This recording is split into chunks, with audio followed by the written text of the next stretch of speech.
Ok, fais pas le con avec moi et bouge pas. Bon, vous voyez pas que je suis occupé là?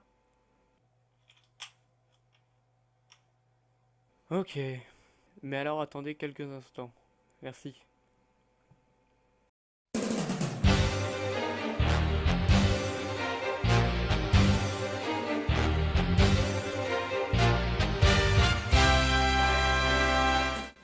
Bonjour, bonsoir et bienvenue sur NG Corp. Dans ce second épisode, on va voir la gestion complète d'une arme en 2D. Quand je dis une gestion complète, on va pouvoir ramasser l'arme, l'utiliser et la jeter à tout moment. Il n'y aura pas de système de munitions, parce que j'en vois pas l'utilité. Mais si ça vous tente, vous n'avez qu'à le dire dans les commentaires, je verrai pour le faire. Nous commençons tout de suite avec les sprites, comme d'habitude. J'ai des sprites ici qui contiennent une animation de respiration avec le pistolet tenu, euh, le pistolet en lui-même et la balle du pistolet. On va faire un slice automatique. On détourne le pistolet, la balle, on applique, et donc voilà. On a nos sprites, déjà tout fait. Petite chose qu'on peut voir dans la scène, on peut voir que la collision ne suit pas le sprite. C'est-à-dire qu'il faudrait changer. Il faudrait changer dans le sprite le centre du sprite. Puisque le sprite se met au centre de l'objet. Il va juste décaler le centre vers la gauche, comme ça. On fait la même chose de l'autre côté. On peut voir que la collision est plus cohérente. On va tout de suite créer l'item du pistolet. Donc voilà. On glisse le sprite du pistolet, on va l'appeler gun. On va lui rajouter un tag qu'on va nommer gun, tout simplement.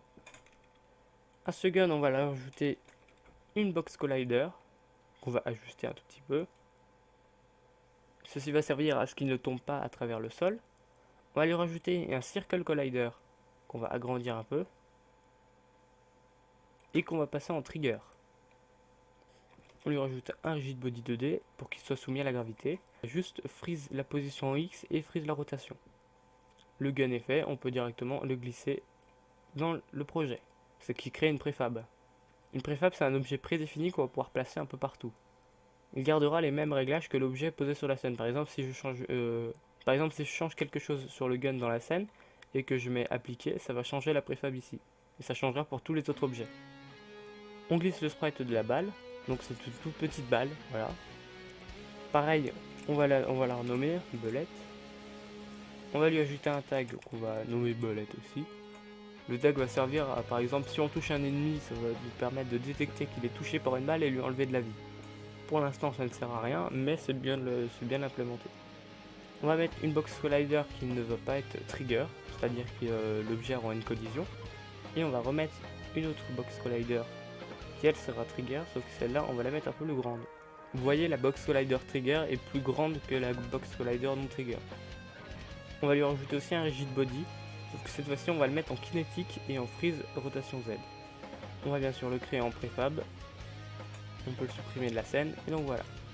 Donc on a l'item du pistolet qu'on va récupérer, et on a la préfab de la balle qui sera tirée par le pistolet. Maintenant, si le joueur récupère le pistolet, on va pas détecter qu'il aura le pistolet. Donc on va lui rajouter une animation qui nous le montre.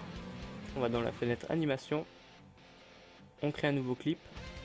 Le but de cette animation, c'est d'imiter la respiration avec le pistolet dans la main. Avec la même vitesse que la respiration, ça donne ça. Dans l'animateur, cette fois-ci, on va créer un nouveau booléen qu'on va appeler can shoot. Et on voit que notre animation shoot est ici. On va donc créer les transitions maintenant. Donc on a une transition qui va venir du aiming state. Une transition qui va venir du jump tree. Une création qui va venir du walk. Et shoot va partir dans le idle. Dans la transition aiming state shoot, on va mettre comme paramètre qu'il ne marche pas, qu'il est au sol et qu'il shoot et que can shoot est vrai. Dans la transition entre jump tree et shoot, on va mettre qu'il est au sol et que can shoot est vrai. Entre jump tree et idle, on va mettre que can shoot est faux. Pareil entre walk et idle.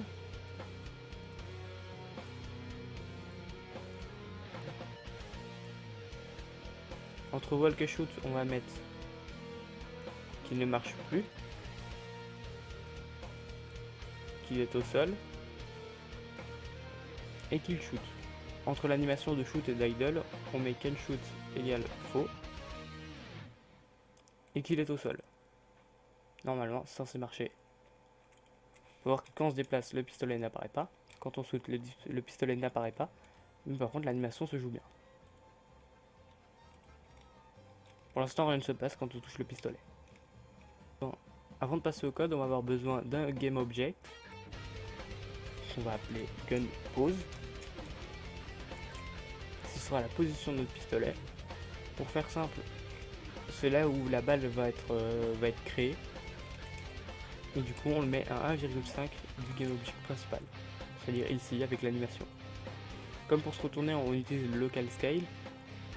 Le point qui sera ici à droite sera ici à gauche. On va ouvrir le script du player. Vous pouvez voir, j'ai créé des petits commentaires pour pas se tromper dans les codes.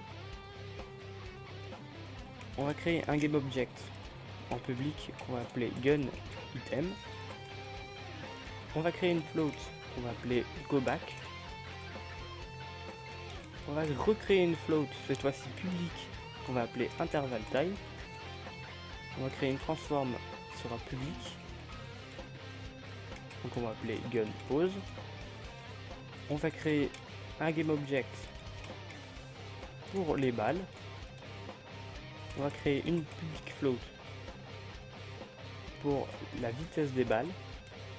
Un booléen qu'on va appeler canShoot.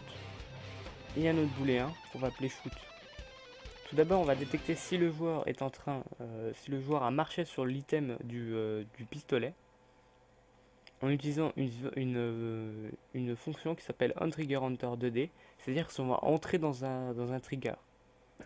Ici, on prend if collider.tag égale gun. Si le collider dans lequel on rentre a un tag qui s'apparente à gun, alors on va mettre canShoot égale vrai et on va détruire le GameObject du collider. Ici, petite chose que j'ai oublié, on va mettre ici à faux et ici à faux aussi. Et ici, on va le mettre à égal 0. Donc ici, on a la détection si le joueur peut tirer. Ici, on va créer le fait que le joueur lance l'arme. Donc tout simplement, on va faire if input get key keycode.mouse 1, c'est-à-dire le clic droit de la souris. Et on va rajouter comme second argument si canShoot égale vrai. Du coup, on fait GameObject geo égale instantiate gunItem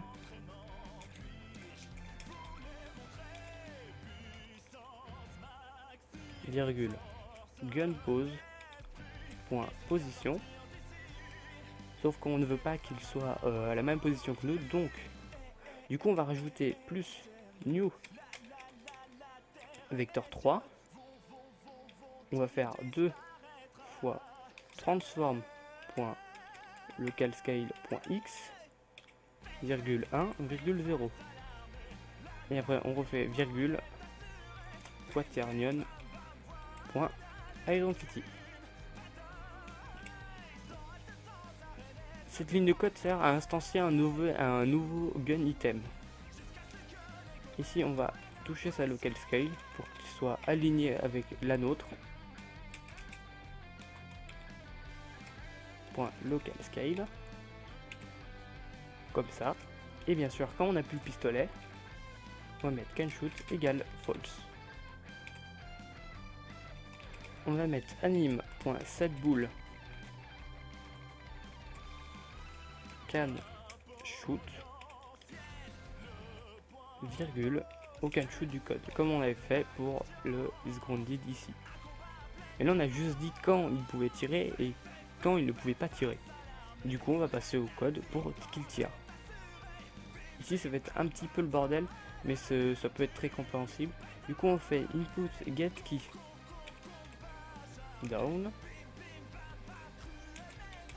keycode.mouse 0, donc c'est à dire le clic gauche de la souris, on va utiliser notre booléen shoot, c'est-à-dire c'est shoot est faux, et que can shoot est vrai, et qu'il est au sol,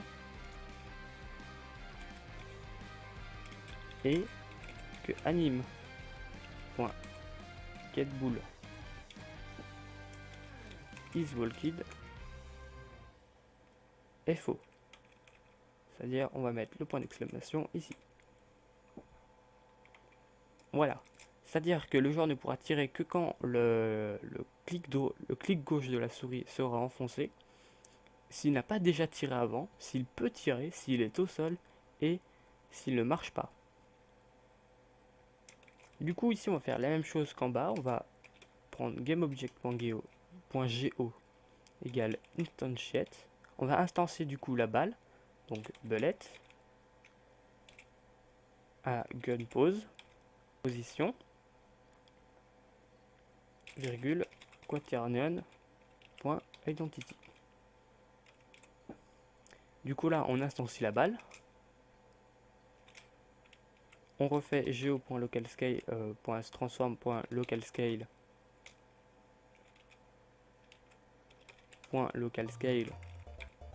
égale transform.localscale.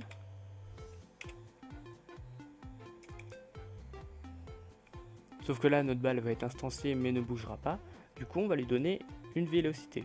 Donc on fait geo.getComponent rigidbody 2D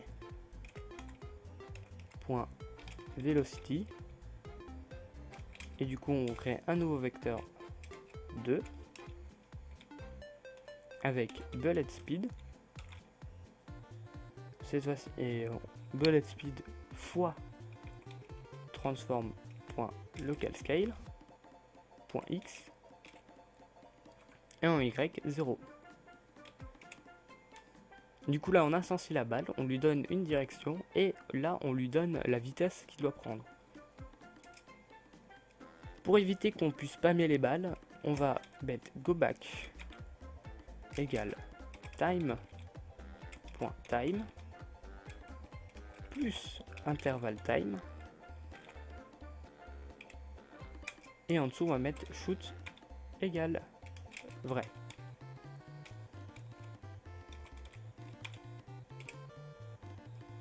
Juste faire ça ne met pas d'intervalle entre chaque balle. Il faut rajouter ici, on rajoute en dessous en else if, donc sinon si. Donc si shoot égale à vrai et que time.time est plus grand que go back, c'est-à-dire qu'il faudra attendre l'intervalle time pour remettre shoot à faux, pour pouvoir retirer. Shoot égale false. On va donc pouvoir rajouter tout ce qu'il nous faut dans le script, c'est-à-dire la préfab du gun, le temps d'intervalle, donc moi je vais mettre 0,5, la gun pose, la balle et la vitesse de la balle.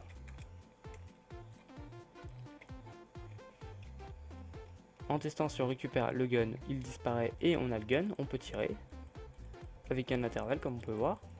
Si on saute, on ne peut pas tirer. Si on marche, on ne peut pas tirer. Et on se cause un problème, les balles ne disparaissent pas, c'est-à-dire que si on fait spawner trop de balles, le jeu va commencer à laguer.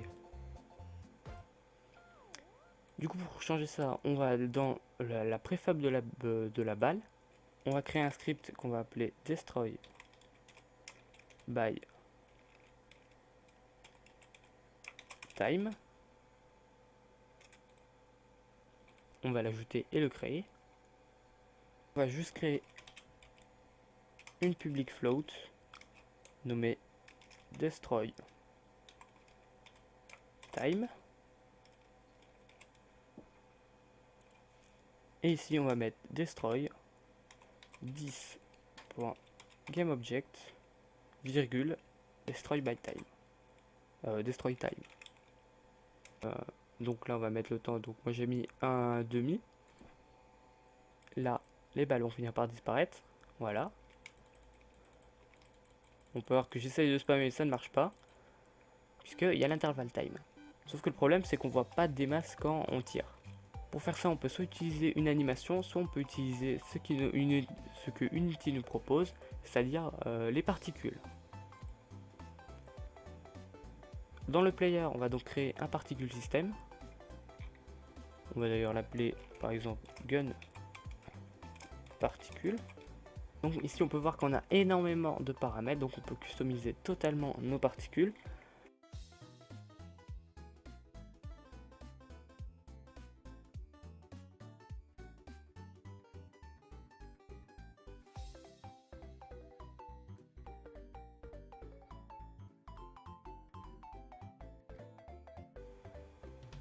Comme position on va mettre 1.71 et en Y on va mettre moins 0,06. On va créer un public GameObject qu'on va appeler gun particule. Et ce gun particule on va l'activer quand il tire, c'est-à-dire gun particule .setActive, on va mettre vrai. Et quand il reset, on va mettre gun particule .set actif false. En dessous de gun particule set active true, on va mettre gun particule .transform .local scale égale transform .local scale. On n'oublie pas de renseigner les particules. Du coup on peut voir qu'en tirant, les particules suivent bien. On peut jeter l'arme et bien sûr elle est loin de nous. Du coup on a fait la gestion d'une arme en 2D. Bon c'est bon, vous avez fini parce que je m'emmerde là. Ok, vous permettez?